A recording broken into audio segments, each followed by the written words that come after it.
साधक अपने गुरु की महिमा का वर्णन करता है और वह अपनी भावना को प्रकट करता है। गुरुदेव से उनको जो मिला वो गुरु का ऋणी है और गुरु के चरण में खड़ा होकर के कहता है, हे सदगुरु, यदि आप नहीं मिलते तो हमारा जीवन कहाँ जाता। ना जाने मैं जड़ पूजा में उलझा रहता, ना जाने मैं दुनिया में जो नाना प्रकार के भ्रम है उसमें मैं भुला रहता। हे सदगुरु, आपने ही जड़ और चेतन का बोध कराया और इस बोध से हमको निर्णात्मक ज्ञान हुआ, आत्मबोध हुआ, आत्मज्ञान हुआ और यह ज्ञान को पाकर के मैं सच्चा विश्राम करता हूँ। सदगुरु के चरण में खड़े हैं और सदगुरु के लिए एक भाव प्रकट करते हैं। वो कह रहे हैं कि गुरुदेव, ना जाने यह संसार काजल की कोठरी है, ना जाने यह संसार एक काले हंडी है, कभी भी दाग लग सकता है। इसलिए हे सदगुरु, आप हम पर कृपा बरसाए रखना, आप हम पर दया बरसाए रखना, आप हमें गले लगाए रखना, आप हमें शरण में रखना, मुझे कभी दूर न करना। जिस तरह से बुद्ध ने अंगुलीमाल को गले लगाया तो अंगुलीमाल का जीवन आनंदित हो गया। जिस प्रकार सदगुरु कबीर साहब ने इंद्रमती को गले लगाया और इंद्रमती का जीवन और सदगुरु कबीर साहब के जमाने में जितने भी कबीर साहब के शिष्य बने उसका जीवन आनंदित हो गया। एक सच्चे संत की शरण में जाने से जीवन में जो भी दिव्य गुण है वह दिव्य गुण की प्राप्ति हो जाती है। इसलिए प्रत्येक आदमी को गुरुमुखी होना चाहिए, मनमुखी नहीं होना चाहिए, मनमतिया नहीं होना चाहिए। जो मनमतिया होता है वो बेकार की बातों में उलझे रहता है, बेकार की बातों में ज्यादा जाता है, बेकार का काम ज्यादा करता है और मरने के काल में उसको कुछ नहीं मिलता है, तब अंत में रो रो करके मरता है। मुमुक्षु अपनी भावना को प्रकट करते हैं, हे सदगुरु, ये संसार में मैंने बहुत दुख को देखा है, बहुतों को तड़पते देखा है, बहुतों को चिल्लाते देखा है, बहुतों को उलझते हुए देखा है। सदगुरु, आपने यथार्थ बोल दिया और हमारे जीवन को निर्भ्रांत किया, हमारे जीवन को आपने गदगद कर दिया है। अपनी भावना को प्रकट करते हैं और मुमुक्षु कहते हैं, पावन पतित का नता तुझको निभाना,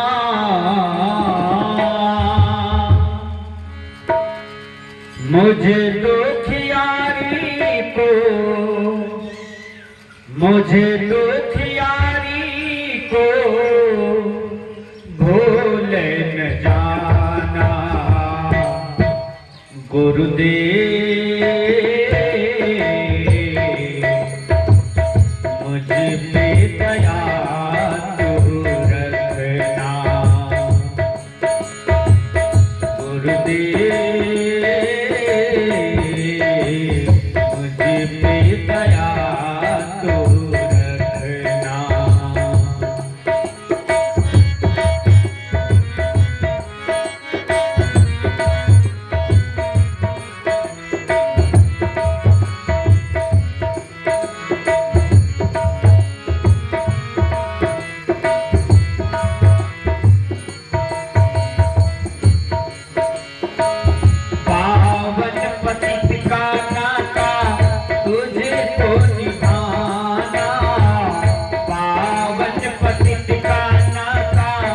तुझको निभाना, मुझे दुखियारी को, मुझे दुखियारी को भूल न जाना।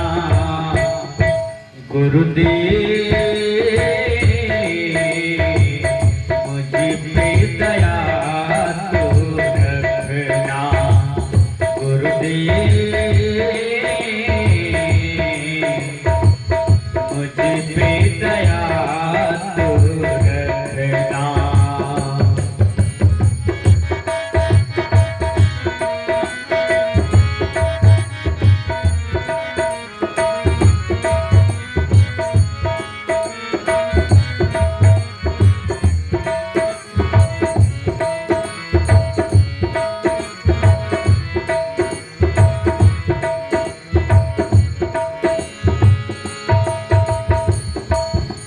संसार में कई प्रकार के दुख हैं। किसी को मकान का दुख है तो किसी को रोटी का दुख है, किसी को कपड़े का दुख है। ये तो बाहर का दुख है। यह दुख भी लोगों को पीड़ा देता है। इस दुख का समाधान है परिश्रम से। जो बढ़िया से परिश्रम करते हैं ईमानदारी पूर्वक, उसके जीवन में कभी भी धन उत्प्रोत हो सकता है।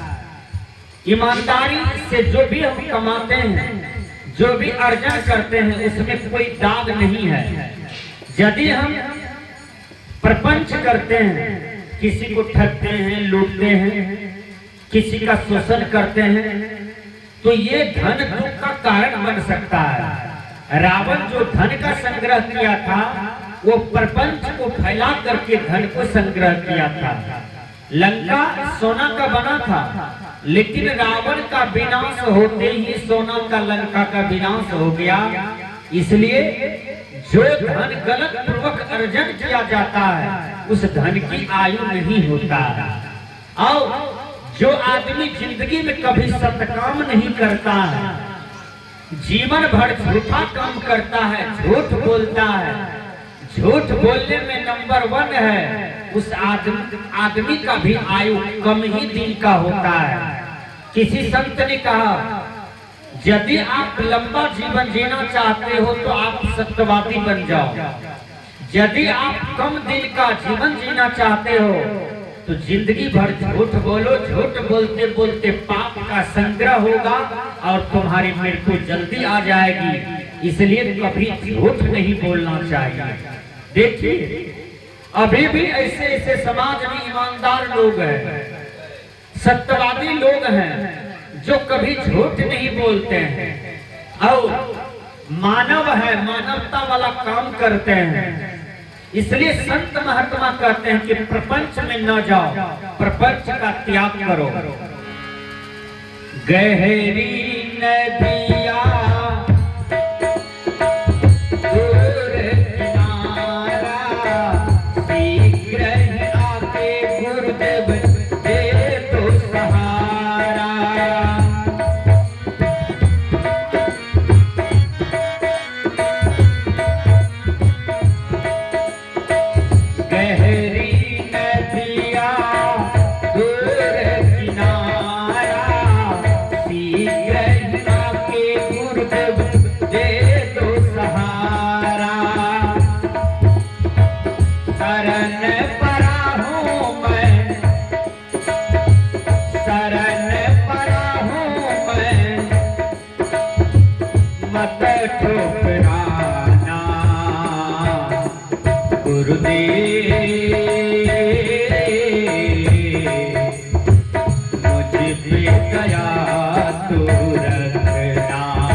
वो मुमुक्षु कहते हैं, हे सदगुरु, मैं बहुत पतित हूँ, मैं बहुत गंवार हूँ, मैं बहुत नीच हूँ।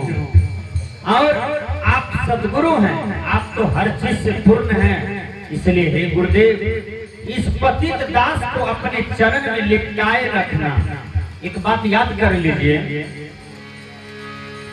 आप किसी के पुत्र को मारने के लिए जाते हैं, उसका बाप लाठी लेके खड़ा है दरवाजे पर और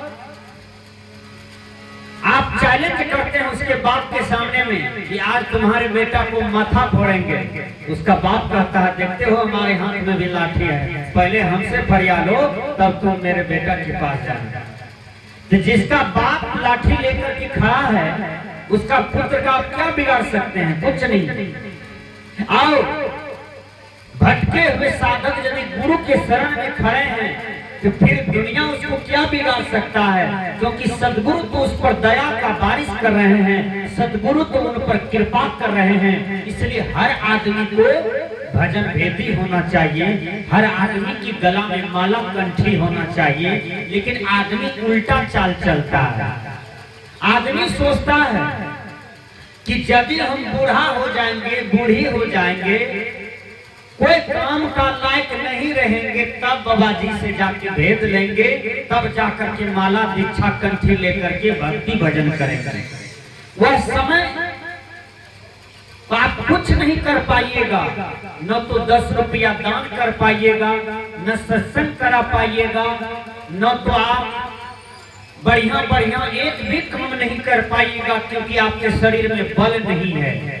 इसलिए जो भी काम करना है, बढ़िया बढ़िया काम करना है, आपको जवानी एक साधन है, जवानी में ही कीजिए। देखिए, आप मास्टर बनते हैं जवानी में, प्रोफेसर, डीएम, कलेक्टर बनते हैं जवानी में, ब्याह करते हैं जवानी में, बाल बच्चा पैदा करते हैं जवानी में, ससुराल का मजा, नहरा का मजा लेते हैं जवानी में, मेला हाट का मजा लेते हैं जवानी में, और भक्ति भजन को छोड़ देते हैं बुढ़ापा अवस्था के लिए। मनुष्य की कितनी भूल है। इसलिए संत कहते हैं हजारों फूल कम है एक गला को सजाने के लिए, एक ही भूल काफी है जिंदगी भर रुलाने के लिए। यदि आप जवानी में सत्संग नहीं करेंगे, भजन नहीं करेंगे, माँ बाप का सेवा नहीं करेंगे, जिस देश में जन्म लिए हैं उस देश का सेवा नहीं किए, तो आपको ये मनुष्य तन पाना बेकार हो गया। ये मनुष्य तन मिला है सेवा करने के लिए, कुछ न कुछ कर्म करने के लिए। केवल अपना पेट भरे जिए मर गए, ये तो पशु भी करते हैं, और मनुष्य पशु में क्या फर्क रहा। इसलिए समझाते हैं गुरुदेव कि देखो बेटा, हम तो दया का सागर हैं, लेकिन तू हमारे शरण में हो, लेकिन तन को, मन को, धन को मेरे चरणों में समर्पित रखना। केवल गुरु की लगन से शिष्य तर जा, ऐसी बात नहीं है। शिष्य को भी लगन होना चाहिए और गुरु को भी लगन होना चाहिए। जैसे आप अपने बच्चा के लिए, बेटा बेटी के लिए कितना धन का अर्जन करते हैं। बोलिए, गंजी आपका गंदा है, गंजी फटा हुआ है, गमछा फटा हुआ है, लेकिन पैसा खर्च करके नया नहीं खरीदते हैं, उसी को सिया सिया करके पहनते हैं कि जमीन खरीदेंगे, जमीन बना लेंगे, मकान बनाएंगे, छत पीटेंगे, एक भी पैसा को बर्बाद नहीं करते हैं। आप अपनी बच्चा के लिए कितना धन का संग्रह करते हैं, कठिनाई को सह करके। उसी प्रकार गुरु का लगन और शिष्य का लगन दोनों एक समान होता है, तभी एक शिष्य का जीवन का उद्धार होता है। इसलिए मनमतिया चाल को छोड़ें। संत कहते हैं गुरुमुखी हो जाओ, इसी में कल्याण है। गहरी नदिया दूर किनारा,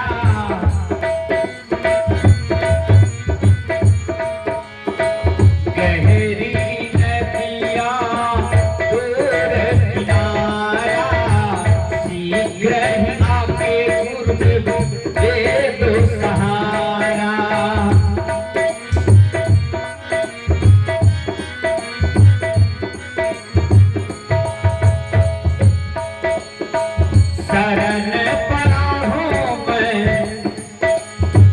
शरण पड़ा हूँ मैं मत ठुकराना गुरुदेव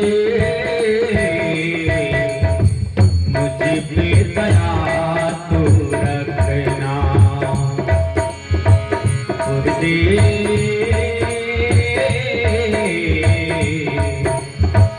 मुझ पे दया तू रखना।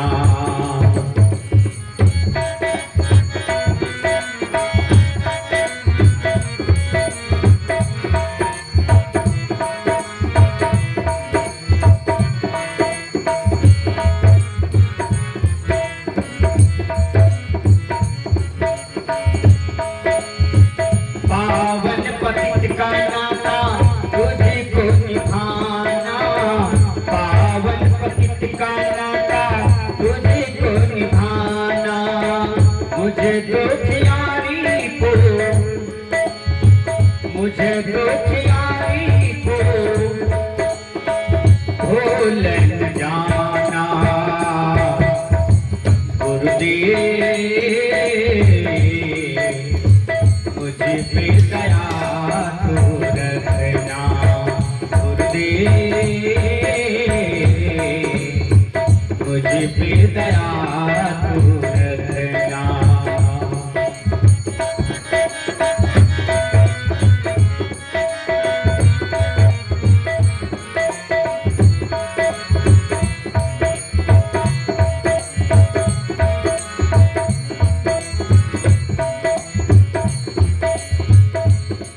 कभी कभी आपके जीवन में ऐसा प्रश्न आता है कि समाधान दिखाई नहीं पड़ता, ऐसा समस्या आती है तो समाधान दिखाई नहीं पड़ता।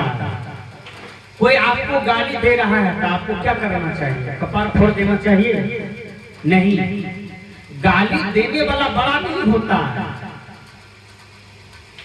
गाली देने वाला आदमी जो होता है वो ओछे दिमाग का होता है, गलत संस्कार का होता है। चाहे दुनिया के कोई लोग क्यों नहीं हो, कोई भी माता बहन भाई क्यों नहीं हो, जो इतना सुंदर मुख से गाली बकते रहते हैं वो गलत संस्कार का आदमी है।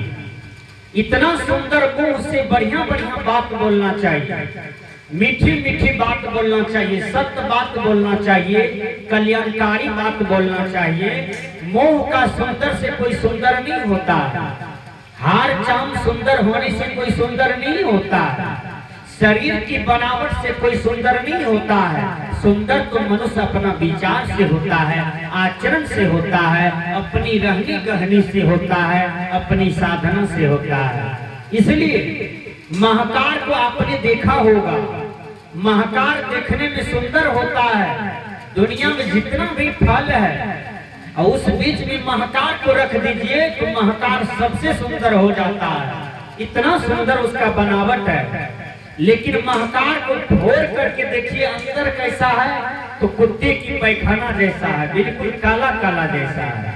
उसी प्रकार ये शरीर देखने में अति सुंदर है मनुष्य का, लेकिन यदि हमारे अंदर में काम है, क्रोध है, लोभ है, चोरी है, हिंसा है, नशा है, झूठ है, व्यभिचार है, छल है, राग है, द्वेष है, अहंकार है, ये सारे कचरा जो है हमारे अंदर में भरा पड़ा है और इस कचरे को हम पाल रखे हैं। सदगुरु कबीर कहते हैं इस सारे कचरे को बुहार करके निकालो।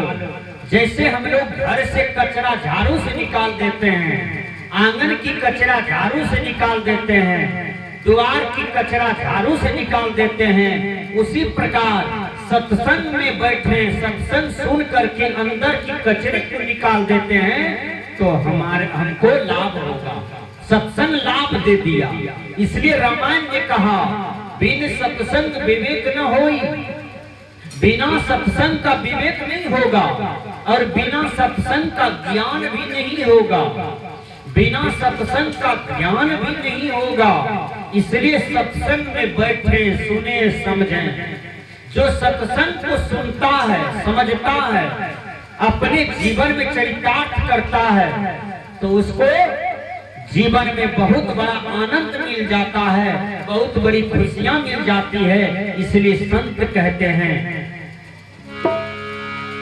बीच भंवर में नैया आके फंसा है, आओ न आओ गुरुवर मर्जी आपका है।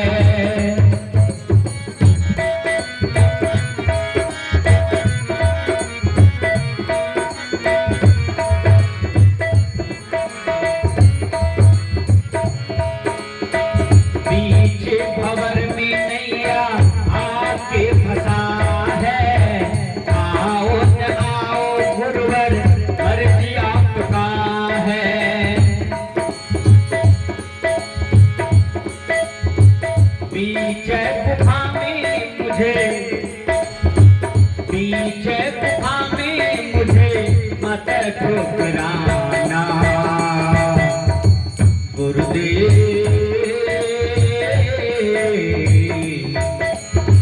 मुझे दे दया तू रखना गुरुदेव,